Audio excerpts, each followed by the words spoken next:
Hello ಎಲ್ರಿಗೂ ನಮಸ್ಕಾರ. ಇವಾಗ ಬೆಳಗಿನ ಜಾವ 5 ಗಂಟೆ. ತುಂಬ ಬೇಗನೆ ವ್ಲಾಗ್ನ ಶುರು ಮಾಡಿದ್ದೀನಿ ನಾನು. ಯಾಕಂದರೆ ಇವತ್ತು ನಾವು ಮಡಿಕೇರಿಗೆ ಟ್ರಿಪ್ ಹೋಗ್ತಾಯಿದ್ದೀವಿ. ಸೊ ಅದಕ್ಕೆ ಬೇಗ ಎದ್ದು ಸ್ನಾನ ಎಲ್ಲ ಮಾಡಿಕೊಂಡು ರೆಡಿಯಾಗಿ ಕೂತಿದ್ದೀವಿ, ಕಾಯ್ತಾಯಿದ್ದೀವಿ. ಅನಿತಕ್ಕ ವಿನೋದಕ್ಕ ಅವರೆಲ್ಲರೂ ಬರ್ತಾರೆ ನಮ್ಮ ಜೊತೆ. ಇವಾಗ ಏನಿಲ್ಲ, ಎಂತ ಕಾಫಿ ಕುಡಿದ್ಬಿಟ್ಟು ಹೊರಡೋದಷ್ಟೇ. ಇನ್ನೊಂದು ಅರ್ಧ ಗಂಟೆ ಆಗುತ್ತೆ ಅವ್ರು ಬರೋದು ನಮ್ಮ ಮನೆ ಹತ್ರ. ಸೊ ಇವಾಗ ನಮ್ಮ ಮನೆಯವರು ಸ್ನಾನಕ್ಕೆ ಹೋಗಿದ್ದಾರೆ. ಅವ್ರು ಬಂದ ಮೇಲೆ ನಾವು ಹೊರಡೋದೇನೆ.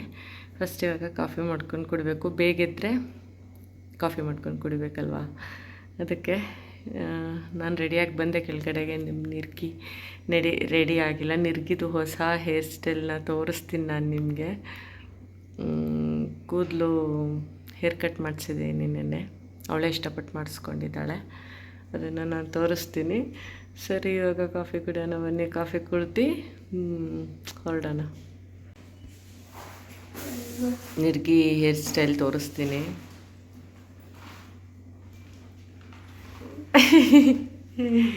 ಇಲ್ಲಿ ತೋರಿಸೆ ಅಷ್ಟೇ. ನಾಚ್ಕೊಂತೈತೆ ಮಗ. ಹೊಸ ಹೇರ್ ಸ್ಟೈಲ್ ಅಲ್ವಾ, 1-2 ದಿನ ಹಂಗೆ ಇರುತ್ತೆ ನಾಚಿಕೆ, ಆಮೇಲೆ ಸರಿಯಾಗುತ್ತೆ. ಅಲ್ಲಿ ಒಳಗಡೆ ಐತೆ. ಇವಾಗ ಕಾಫಿ ಕುಡ್ದು ಹೊರಡೋದಷ್ಟೇ. 5 ಗಂಟೆ. ನಾನು 3:30 ಅಷ್ಟು ಬೇಗ ಎದ್ದು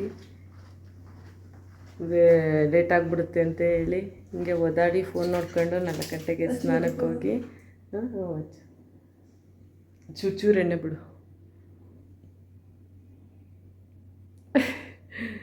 ಇವಾಗ ಬೇಗ ಎದ್ದು ರೆಡಿ ಆದ್ವಿ. ಅವಳಿಗೆ ಕೂದಲಿಲ್ವಲ್ಲ, ಸ್ನಾನ ಮಾಡೋ ಅಂದ ತಕ್ಷಣ ಖುಷಿಯಾಗಿ ಸ್ನಾನ ಮಾಡಿಬಿಟ್ಲು ಇವತ್ತು.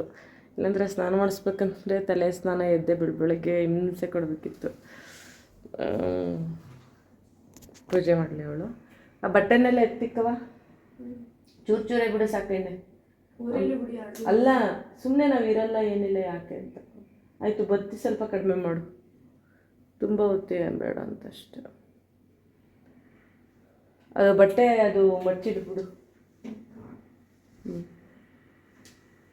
ಆಚೆ ಹೋಗುವಾಗ ದೀಪಕ್ಕೆ ಎಣ್ಣೆ ಜಾಸ್ತಿ ಬಿಡೋಕ್ಕೆ ಭಯ ಆಗುತ್ತೆ, ಯಾಕಂದರೆ ಯಾರು ಇರಲ್ಲಲ್ಲ ಮನೆಯಲ್ಲಿ. ಅದಕ್ಕೆ ಮನೇಲಿದ್ದಾಗ ಅಷ್ಟೇ ಜಾಸ್ತಿ ಬಿಡ್ತೀನಿ, ತುಂಬ ಇಲ್ಲಾಂದರೆ ಕಡಿಮೆನೇ ಚೂರು ಬಿಟ್ಟು ಪೂಜೆ ಮಾಡೋದು. ಮಗ ನೆನ್ನೆ ಪೂಜೆ ಮಾಡಲಿಲ್ಲ, ಇವತ್ತೆದ್ದೆ ಪೂಜೆ ಮಾಡ್ತಾಯಿದ್ದೆ. ಶೆಕೆ ತುಂಬ. ಪೂಜೆ ಮಾಡಲಿ, ಆಮೇಲೆ ಸ್ವಲ್ಪ ಫ್ಯಾನ್ ಹಾಕೋಣ. ಅಷ್ಟೆಲ್ಲ ನಾನು ಕಾಫಿ ಮಾಡಿಬಿಡ್ತೀನಿ.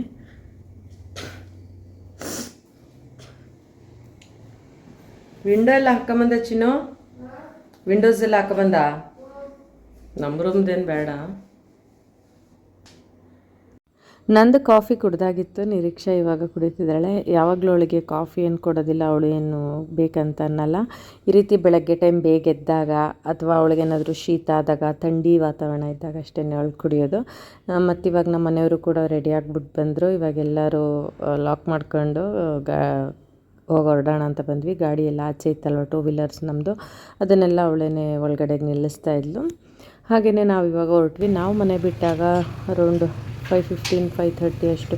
ಇನ್ನು ಕತ್ಲೇನೇ ಇತ್ತು, ಬೆಳಕೇನಾಗಿರಲಿಲ್ಲ. ಹಾಗೆ ನಮ್ಮ ಮನೆ ಹತ್ರ ನಂದಿನಿ ಪಾರ್ಲರಲ್ಲಿ ಚಾಕ್ಲೇಟ್ಸ್ ಎಲ್ಲ ತೊಗೊಂಡು ಬಂದ್ವಿ, ಬಿಸ್ಕೆಟು ಚಾಕ್ಲೇಟ್. ಯಾಕೆಂದರೆ ಬೇಗ ಎದ್ದಿದ್ವಲ್ಲ, ಮತ್ತು ಟ್ರಾವೆಲ್ ಮಾಡುವಾಗ ನಮಗೆ ಚಾಕ್ಲೇಟ್ ತಿನ್ನಬೇಕಂತ ಅನ್ನಿಸ್ತಾ ಇರುತ್ತೆ. ಯಾಕಂದರೆ ವಾಮಿಟ್ ಸೆನ್ಸೇಷನ್ ಆಗ್ತಿರುತ್ತಲ್ವ, ಅದಕ್ಕೋಸ್ಕರ ಬಾಯಿಗೇನಾರು ಹಾಕ್ಕೊಂಡ್ರೆ ಏನು ಇದಾಗಲ್ಲ ಅಂತ ಹೇಳ್ಬಿಟ್ಟು ಚಾಕ್ಲೇಟ್ಸ್ನ ಯಾವಾಗಲೂ ನಾವು ತೊಗೋತೀವಿ.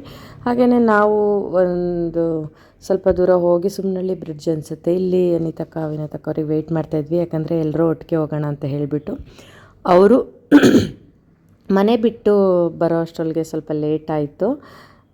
ಟ್ರಾಫಿಕ್ ಇದ್ದಿದ್ದರಿಂದ ಸ್ವಲ್ಪ ಲೇಟ್ ಆಯ್ತಲ್ಲ, ಅದಕ್ಕೆ ನಾವಲ್ಲಿ ಒಂದು ಕಡೆ ಒಂದು ಅರ್ಧ ಗಂಟೆನೇ ವೆಯ್ಟ್ ಮಾಡಿದ್ವಿ ಅನಿಸುತ್ತೆ.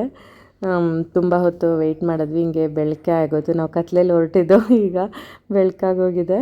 ವೆಯ್ಟ್ ಮಾಡಿ ಆನಂತರ ಅವರೆಲ್ಲರೂ ಬಂದ ಮೇಲೆ ಒಟ್ಟಿಗೆ ಹೊರಟ್ವಿ. ನಾವು ಹೊರಡ್ತಾ ಇರೋದು ನಿಮ್ಗೆಲ್ರಿಗೂ ಗೊತ್ತು, ಮಡಿಕೇರಿಗೆ ಅಂತ ಹೇಳಿ ಮೈಸೂರು ರೋಡ್ ಕಡೆ ಹೋಗ್ಬೇಕಲ್ವ. ಇವಾಗ ಆನ್ ದ ವೇ ಹೋಗ್ತಾಯಿದ್ದೀವಿ.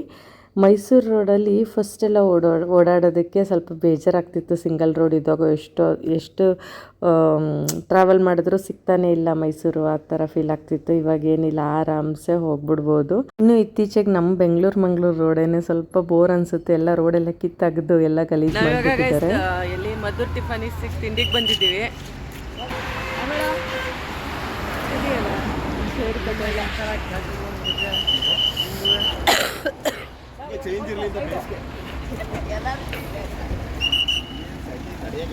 ವಿನುತಕ ಮಾಡಿ ವಿನುತಕ ಎಲ್ಲಿಗೆ ಬಂದಿದ್ದೀವಿ? ಎಸ್ ಬನ್ನಿ ಇವಾಗ ತಿಂಡಿ ತಿನ್ನೋಣ. ಸಲ್ಲೋಡಿ ಇಲ್ಲೊಂದು ಫ್ಯಾಮಿಲಿ ಇದೆ, ಜಾಗ ಬಿಡ. ಮಾಡಿ ಹಾಯ್ ಮಾಡಿ, ಹಾಯ್ ಮಾಡಿ.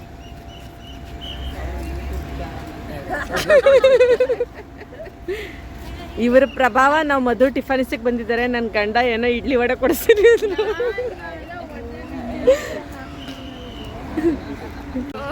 ಡ್ರೆಸ್ ತೋರಿಸಿ ಚೆನ್ನಾಗಿದೆ. ಇನ್ಸ್ಪೈರ್ ಆಗ್ಬಿಟ್ಟಿದ್ದೀನಿ ನಾನು, ಹಂಗೆ ಕಟ್ ಮಾಡಿಸ್ಕೋಬೇಕಂತೆ.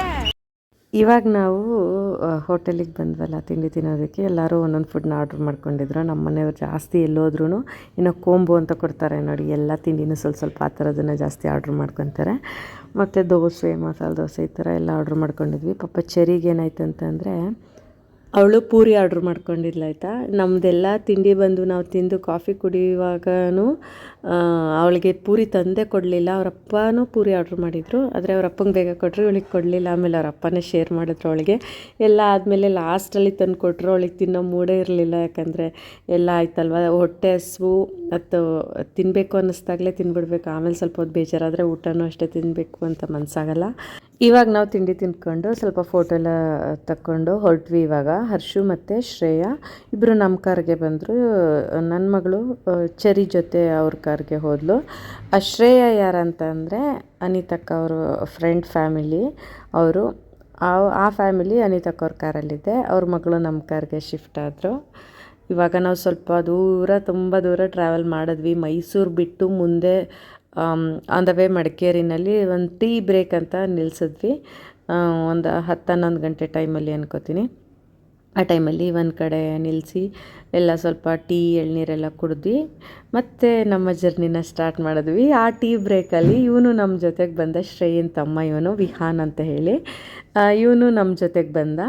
ತುಂಬ ಸೈಲೆಂಟು, ತುಂಬ ಒಳ್ಳೆ ಹುಡುಗ, ತುಂಬ ಖುಷಿಯಿಂದ ನಮ್ಮ ಜೊತೆ ಎಲ್ಲ ಎಂಜಾಯ್ ಮಾಡ್ದ. ಅವನು ಎಷ್ಟು ಚೆನ್ನಾಗಿ ಮಾತು ಕೇಳ್ತಿದ್ದ ಅಂದರೆ ಕೀಟ್ಲೆ ಎಲ್ಲ ಮಾಡ್ತಿರ್ಲಿಲ್ಲ. ಈ ವಯಸ್ಸಿನ ಮಕ್ಕಳು ಎಷ್ಟು ಕೀಟ್ಲೆ, ಎಷ್ಟು ರಂಪ ಮಾಡ್ತಿದ್ರಲ್ವ. ಅವನೇನಿಲ್ಲ, ಅವ್ನಿಗೇನಾದರೂ ಕೊಡಿಸಿದ್ರೆ ಸಮಾಧಾನವಾಗಿ ಅವ್ನ ಪಾಡಿಗೆ ಅವ್ನು ಕೂತ್ಕೋತಿದ್ದ. ಕೊಡಿಸಿಲ್ಲ ಅಂದರೂ ಕೇಳ್ತಿರ್ಲಿಲ್ಲ, ಕೊಡಿಸಿದ್ರೂ ಕೇಳ್ತಿರ್ಲಿಲ್ಲ. ಅಷ್ಟು ಸಮಾಧಾನವಾಗಿ ಖುಷಿಯಿಂದ ನಮ್ಮ ಜೊತೆ ಎಲ್ಲ ಎಂಜಾಯ್ ಮಾಡ್ದೆ. ಹಾಗೇ ನಾವು ನಮ್ಮ ಜರ್ನಿ ಸ್ಟಾರ್ಟ್ ಆದಮೇಲೆ ಮುಂದಕ್ಕೆ ಟೀ ಬ್ರೇಕ್ ಎಲ್ಲ ಮುಗಿಸ್ಕೊಂಡು ಅಲ್ಲಿಂದ ನಾವು ಫಸ್ಟ್ ಬಂದಿದ್ದೆ ಬೈಲ್ಕುಪ್ಪೆನಲ್ಲಿರೋ ಗೋಲ್ಡನ್ ಟೆಂಪಲ್ಗೆ. ಈ ಗೋಲ್ಡನ್ ಟೆಂಪಲ್ಗೆ ನಾನು 2ನೇ ಸಲ ಬರ್ತಾ ಇರೋದು. ರೀಸೆಂಟಾಗಿ ಒಂದು ಸಲ ಬಂದು ಹೋಗಿದ್ದೆ ಅಲ್ವ, ಅದಕ್ಕೆ ನನಗೆ ಅಷ್ಟೊಂದು ಕ್ಯೂರಿಯಾಸಿಟಿ ಏನಿರಲಿಲ್ಲ. ನಾನು ಲಾಸ್ಟ್ ಟೈಮ್ ಬಂದಾಗ ನೋಡಿದಂಥ ನೆನಪು ನನ್ನ ಕಣ್ಣಲ್ಲಿ ಇನ್ನೂ ಹಾಗೇ ಇತ್ತು. ಮಧುವಣ್ಣ ನಾವು ಎಲ್ಲ ಒಂದು ಸಲ ಬಂದಿದ್ವಿ. ಅದಕ್ಕೋಸ್ಕರ ನನಗೇನಷ್ಟು ಕ್ಯೂರಿಯಾಸಿಟಿ ಇರಲಿಲ್ಲ. ಹಾಗೇ ತುಂಬ ಬಿಸಿಲು ಅಂದರೆ ಎಷ್ಟು ಬಿಸಿಲು ಅಂದರೆ ಹೇಳೋಕ್ಕಾಗ್ತಿರ್ಲಿಲ್ಲ, ಅಷ್ಟೊಂದು ಬಿಸಿಲು ಹೊಡಿತಾನೇ ಇತ್ತು. ನಾವೆಲ್ಲ ಬಂದ್ವಿ ಒಳಗಡೆ. ಇನ್ನೊಂದು ಸಲ ಎಲ್ಲನೂ ಗೋಲ್ಡನ್ ಟೆಂಪಲ್ ಎಲ್ಲ ನೀಟಾಗಿ ನೋಡ್ಕೊಂಡ್ವಿ. ಸ್ವಲ್ಪ ಅಲ್ಲಿ ಇಲ್ಲಿ ಫೋಟೋಶೂಟ್ಸ್ ಎಲ್ಲ ಮಾಡಿಕೊಂಡು ಹಾಗೆ ಬಂದ್ವಿ. ಎಲ್ಲರೂ ನಿಂತ್ಕೊಂಡು ಏನು ಡಿಸ್ಕಷನ್ ಮಾಡ್ತಾಯಿದ್ದಾರೆ ಅಂದ್ಕೊಂಡಿದ್ದೀರಾ? ಅಲ್ಲಿರೋದು ಗೋಲ್ಡಾ ಇಲ್ವಾ ಅಂತ. ಬಂದಿರೋ ಎಲ್ಲರೂ ಅದೇ ಕ್ಯೂರಿಯಾಸಿಟಿನಲ್ಲಿ ಇರ್ತಾರೆ. ಗೋಲ್ಡನ್ ಟೆಂಪಲ್ ಅಂದರೆ ಇರೋವಂತಹ ದೇವ್ರ ವಿಗ್ರಹ ಕೂಡ ಗೋಲ್ಡಾ ಅಥವಾ ಇಲ್ವಾ, ಅದನ್ನು ಲೇಪನ ಮಾಡಿರ್ತಾರೆ. ಅಂದರೆ ಚಿನ್ನದ ಲೇಪನ ಅಷ್ಟೇ ಇರುತ್ತಾ ಏನಂತ ಎಲ್ಲರೂ ಅದೇ ಡಿಸ್ಕಷನ್. ನಾವಂತ ಅಲ್ಲ, ಬಂದಿರೋ ಟೂರಿಸ್ಟ್ ಎಲ್ಲ ಅದೇ ಡಿಸ್ಕಷನ್ ಮಾಡ್ತಾ ಇರ್ತಾರೆ. ಹಾಗೆಯೇ ನೀವೀಗ ಏನು ನೋಡ್ತಾ ಇದ್ದೀರಾ, ಇದು ಟಿಬೇಟ್ ಹೇಗಿರುತ್ತೆ ಅನ್ನೋದನ್ನು ಇಲ್ಲಿ ತೋರಿಸಿದ್ದಾರೆ. ಹಾಗೆ ನಿಮ್ಗೊಂದು ಡೌಟ್ ಬರ್ಬೋದು, ನಮ್ಮ ಥರನೇ ಅಲ್ಲಿರೋದು ಪೂರ್ತಿ ಗೋಲ್ಡ್ ಅಂತ. ಅದು ಸಾಲಿಡ್ ಗೋಲ್ಡ್ ಅಂತೂ ಅಲ್ವೇ ಅಲ್ಲ ಅಂತೆ. ಅದೇನೆಂದರೆ ಕಾಪರ್ ಮಿಕ್ಸ್ ಗೋಲ್ಡ್ ಅಂತೆ. ಕಾಪರ್ ಹಾಕಿರ್ತಾರೆ ಜಾಸ್ತಿ, ಸ್ವಲ್ಪ ಗೋಲ್ಡ್ ಹಾಕಿರ್ತಾರೆ, ಅದರಲ್ಲಿ ಮೂರ್ತಿಗಳನ್ನ ಮಾಡಿರೋ ಅಂಥದ್ದು. ಈ ಗೋಲ್ಡನ್ ಟೆಂಪಲ್ಲು ಇಂಡಿಯಾದಲ್ಲೇ ಸೆಕೆಂಡ್ ಲಾರ್ಜೆಸ್ಟ್ ಟೆಂಪಲ್ ಆಗಿರುತ್ತೆ. ಮತ್ತು ಇದನ್ನು 1963 ಇಂಡಿಯಾದಲ್ಲಿ ಬೈಲ್ಕುಪ್ಪೆನಲ್ಲಿ ಎಸ್ಟಾಬ್ಲಿಷ್ ಮಾಡಿರ್ತಾರೆ. ಗೋಲ್ಡನ್ ಟೆಂಪಲ್ನ ನೋಡಿಕೊಂಡು ನಾವಿವಾಗ ಈ ಹಚ್ಚ ಹಸಿರಿನ ಮಧ್ಯದಲ್ಲಿ ನಮ್ಮ ರೆಸಾರ್ಟ್ ಕಡೆ ಹೊರಡ್ತಾ ಇದ್ದೀವಿ. ನಮ್ಮ ರೆಸಾರ್ಟ್ ಇದ್ದಿದ್ದು ಶುಂಠಿಕೊಪ್ಪದ ಹತ್ರ. ನಾವು ಸ್ಟೇ ಆಗಿದ್ದ ರೆಸಾರ್ಟ್ ದಿ ಅರಣ್ಯ ಅಂತ ಹೇಳಿ ಕಾಫಿ ತೋಟದ ಮಧ್ಯದಲ್ಲಿ ಈ ಮಣ್ ರೋಡಲ್ಲಿ ನಾವು ನಮ್ಮ ರೆಸಾರ್ಟ್ ಹತ್ರ ಬಂದು ರೀಚ್ ಆಗಿದ್ದೀವಿ.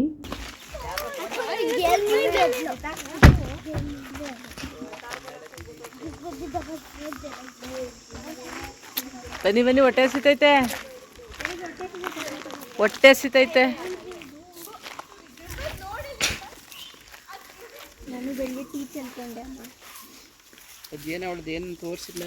ಏನ್ ತೋರಿಸ್ತೀರ ಹೇಳಿ? ಈ ಹುಡುಗರು ನೋಡಿ ಹೊಸಬ್ರು ಇವರು. ಅವರು ಮಾತಾಡ್ತಾ ಇಲ್ಲ ಆಗ್ಲಿಂದ. ಅವಳು ಮಾತಾಡ್ತಾ ಇಲ್ಲ, ಅವ್ನು ಮಾತಾಡ್ತಾ ಇಲ್ಲ. ಮುಚ್ಕೊಂಡು ನಿರೀಕ್ಷೆ.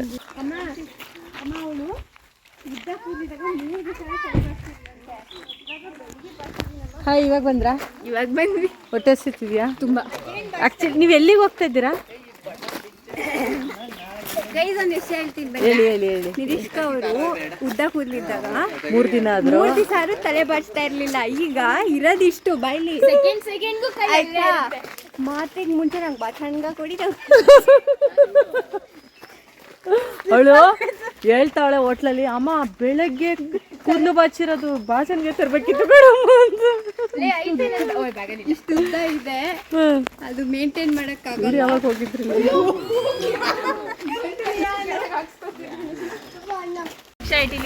ಎಲ್ಲರಿಗೂ ಪ್ರಯಾಣ ಸುಖಕರವಾಗಿತ್ತಾ? ಚೆನ್ನಾಗಿತ್ತ ಜರ್ನಿ? ಫುಲ್ ಸೇಫ್ ಆಗಿತ್ತು. ಡ್ರೈವಿಂಗ್ ನಮ್ಮ ಡ್ರೈವರ್ ಚೆನ್ನಾಗಿತ್ತು. ನಿಂಗೆ ಹೆಂಗಿತ್ತು? ಚೆನ್ನಾಗಿತ್ತಾ? ಮತ್ತೆ ಅವರು ಯಾಕೆ ಲೇಡೀಸ್ ಬರ್ತಾ ಇಲ್ಲ? ಅವ್ರು ಏನು ಡಿಸ್ಕಷನ್ ಮಾಡ್ತಾರೆ?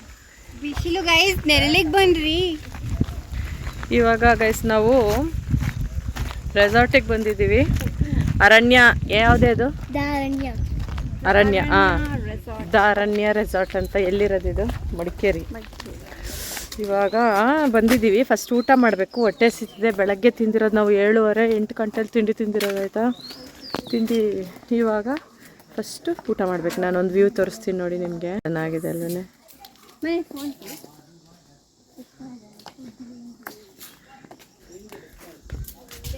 ಇದು ಕಿಚನ್ನು. ಇದೆಲ್ಲ ರೂಮ್ಸ್. ಇದು ಚೆನ್ನಾಗಿದೆ. ಫಸ್ಟ್ ನಾವು ಎಂಟ್ರ್ ಆಗ್ತಿದ್ದಾಗೆ ಒಂದು 4 ಕಾಟೇಜಸ್ ಇದೆ. ಅದು ಒಳಗಡೆ ಹೆಂಗಿತ್ತು ಅಂತ ಗೊತ್ತಿಲ್ಲ, ನಾನು ನೋಡಲಿಲ್ಲ. ಆಲ್ರೆಡಿ ಆಗೋಗಿತ್ತು. ಹಾಗೆ 2 ಡೈನಿಂಗ್ ಹಾಲ್ ಇದೆ, ಇಲ್ಲೊಂದಿದೆ. ಇನ್ನು ಕಿಚನ್ ಹತ್ರನೇ ಒಂದು ಡೈನಿಂಗ್ ಹಾಲ್ ಇದೆ. ಅದು ಬಿಟ್ಟು ನೆಕ್ಸ್ಟ್ ಬಂದರೆ ಇವಾಗ ನಾವು ಬುಕ್ ಮಾಡ್ಕೊಂಡಿರೋವಂಥ ಕಾಟೇಜಸ್ ಇದು ಎ ಶೇಪಲ್ಲಿದೆ ನೋಡಿ. ಇದು ಕಾಟೇಜಸ್ ನಾವು ಬುಕ್ ಮಾಡ್ಕೊಂಡಿದ್ದು. ಇದು ಕೂಡ ಕಂಫರ್ಟಬಲ್ ಆಗಿ ಚೆನ್ನಾಗಿತ್ತು. ಹಾಗೆ ಒಂದು ಸ್ವಿಮ್ಮಿಂಗ್ ಪೂಲ್ ಇದೆ ಎದುರುಗಡೆ, ಮತ್ತು ಇನ್ನು ರೂಮ್ಸ್ ಎಲ್ಲನೂ ಅವೈಲಬಲ್ ಇತ್ತು. ಮತ್ತು ಒಳಗಡೆದು ಒಂದು ವ್ಯೂ ತೋರಿಸ್ತೀನಿ. ಹಾಗೆಯೇ ನಾನು ಈ ವಿಡಿಯೋನ ಎಡಿಟ್ ಮಾಡುವಾಗ ನನಗೆ ಅನ್ನಿಸ್ತಿತ್ತು, ಯಾಕಂದರೆ ಈ ರೆಸಾರ್ಟ್ ತುಂಬ ನಾವೇನೇ ಇದ್ದಿದ್ದು, ಈ ನಮ್ಮ 4 ಫ್ಯಾಮಿಲಿಯವ್ರು ಅಷ್ಟೇ ಇದ್ದಿದ್ದು. ನನಗೆ ಚಿರಂಜೀವಿ ಸರ್ಜಾ ಮತ್ತು ಮೇಘನರಾಜ್ ಅವ್ರದ್ದು ಆಟಗಾರ ಮೂವಿ ಇದೆ ನೋಡಿ, ಅದನ್ನು ನೆನಪಾಗ್ತಾಯಿತ್ತು ನನಗೆ. ಅಲ್ಲಿನೂ ಹಿಂಗೆ ಅಲ್ವಾ, ಸಮುದ್ರದ್ದು ಮಧ್ಯದಲ್ಲಿ ಐಲ್ಯಾಂಡ್ಗೋ ಎಲ್ಲೋ ಕರ್ಕೊಂಡು ಬಂದು ಬಿಟ್ಟಿರ್ತಾರೆ. ಅವರೆಲ್ಲರೂ ಹಿಂಗೆ ಓಡಾಡ್ತಾ ಇರ್ತಾರಲ್ವ. ಫೋನ್ ಇರಲ್ಲ ಅವ್ರಿಗೆ. ಅಲ್ಲಿ ಆ್ಯಕ್ಚುಲಿ ಬಿಗ್ ಬಾಸ್ ಥರ ಏನೋ ಒಂದು ಶೋ ನಡೆಸ್ಬೇಕು ಅಂತ ಅವರೆಲ್ಲರೂ ಬಂದಿರ್ತಾರಲ್ವ. ನನಗೂ ಹಾಗೆ ಅನ್ನಿಸ್ತಿದೆ ಇವಾಗ ವಿಡಿಯೋ ಎಡಿಟ್ ಮಾಡುವಾಗ. ಕ್ಲಿಪ್ಪಿಂಗ್ ತೊಗೊಳ್ಳುವಾಗ ಏನು ಅನ್ನಿಸ್ತಿರ್ಲಿಲ್ಲ, ವಿಡಿಯೋ ಎಡಿಟ್ ಮಾಡುವಾಗ ನನಗೆ ಹಂಗೆ ಅನ್ನಿಸ್ತಿದೆ. ಆಟಗಾರ ಮೂವಿನಲ್ಲಿ ಎಲ್ಲರೂ ಬಂದು ಎಲ್ಲ ನೋಡ್ತಾ ಇರ್ತಾರೆ ನೋಡಿ ಕ್ಯೂರಿಯಾಸಿಟಿಯಿಂದ, ಹಾಗೆ ನಾವೆಲ್ಲರೂ ನೋಡ್ತಾ ಇದ್ದೀವಿ ಅಂತ ನನಗೆ ಹಂಗೆ ಅನ್ನಿಸ್ತಾ ಇತ್ತು. ಅಷ್ಟೇ. ಅಪಾರ್ಟ್ ಫ್ರಮ್ ದಟ್ ಎಲ್ಲನೂ ಕೂಡ ಚೆನ್ನಾಗಿತ್ತು. ಸ್ವಿಮ್ಮಿಂಗ್ ಪೂಲ್ ಎಲ್ಲ ಇತ್ತು.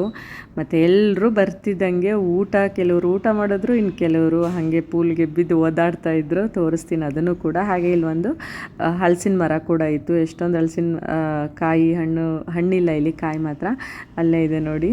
ಹಾಗೆ ನೋಡಿ ನಾನು ಹೇಳ್ದಂಗೆ ಪೂಲಿಗೆ ಬಿದ್ದು ಎಲ್ಲ ಓದಾಡ್ತಾ ಇದ್ದಾರೆ. ಊಟ ಮಾಡೋಕ್ಕೆ ಬರ್ರೋ ಅಂದ್ರೂ ಬರ್ತಿಲ್ಲ. ನಾವು ಬಂದಾಗ ಊಟ ಇನ್ನೂ ರೆಡಿ ಆಗಿರಲಿಲ್ಲ. ನಾವು ಆ್ಯಕ್ಚುಲಿ 2 o'clock ಬರ್ತೀವಿ ಅಂತ ಹೇಳಿದ್ವಲ್ಲ, ಇನ್ನೂ ಬೇಗನೆ ರೀಚ್ ಆಗಿದ್ವಿ. 1:30 ಅಷ್ಟರೊಳಗೆ ರೀಚ್ ಆಗಿದ್ವಲ್ಲ, ಅದಕ್ಕೆ ಅದು ಇನ್ನೂ ರೆಡಿ ಆಗ್ತಾಯಿತ್ತು ಊಟ. ಕರೆಕ್ಟ್ ಟೈಮಿಗೆ ಅಲ್ವಾ ಊಟ ಎಲ್ಲ ರೆಡಿ ಮಾಡೋದು. ಇವಾಗ ಎಲ್ಲರೂ ಪೂಲಲ್ಲಿ ಆಡ್ತಿದ್ದಾರೆ. ಕ್ವಿಕ್ಕಾಗಿ ನಾನು ನಿಮಗೆ ರೂಮ್ ಟೂರ್ನ ಮಾಡ್ತೀನಿ. ಗ್ಲಾಸ್ ಡೋರ್ನ ಓಪನ್ ಮಾಡಿಕೊಂಡು ಒಳಗಡೆ ಎಂಟರ್ ಆದರೆ ಒಳಗಡೆ ಒಂದು ಡಬಲ್ ಕಾಟ್ ಬೆಡ್ ಹಾಕಿರ್ತಾರೆ, ಹಾಗೆ ಕೆಳಗಡೆ ವಾಶ್ರೂಮ್ ಏರಿಯಾ ಇರುತ್ತೆ. ನೆಕ್ಸ್ಟ್ ಹಾಗೆಯೇ ನಾವು ಮೇಲೆ ಹತ್ಕೊಂಡು ಬಂದರೆ ಅಲ್ಲಿನೂ ಕೂಡ ಒಂದು ಡಬಲ್ ಬೆಡ್ ಹಾಕಿರ್ತಾರೆ, ಒಂದು ಚಿಕ್ಕದಾಗಿರುವಂತಹ ಒಂದು ಬಾಲ್ಕನಿ ಕೂಡ ಕೊಟ್ಟಿರ್ತಾರೆ. ಆ ಬಾಲ್ಕನಿನಲ್ಲಿ ನಾನು ನಿಮಗೆ ತೋರಿಸ್ತಾ ಇದ್ದೀನಿ ನೋಡಿ ಎಷ್ಟು ಚೆನ್ನಾಗಿ ವ್ಯೂ ಕಾಣಿಸ್ತಿದೆ ಅಂತ ಹೇಳಿಬಿಟ್ಟು.